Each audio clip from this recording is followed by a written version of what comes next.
In the given question, the given equation, truck moves for speed is equal to 30 kilometer per hour at 1 kilometer. Distance is equal to 1 kilometer.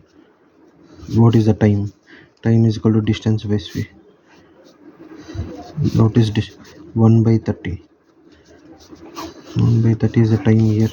And for second equation, what is the speed given? Speed is equal to 45 kilometer per hour. And what is the distance? That is equal to 1 kilometer. Now what is the time? Time is equal to distance by speed. What is the distance? 1. What is 45? We know T. What is the said average speed?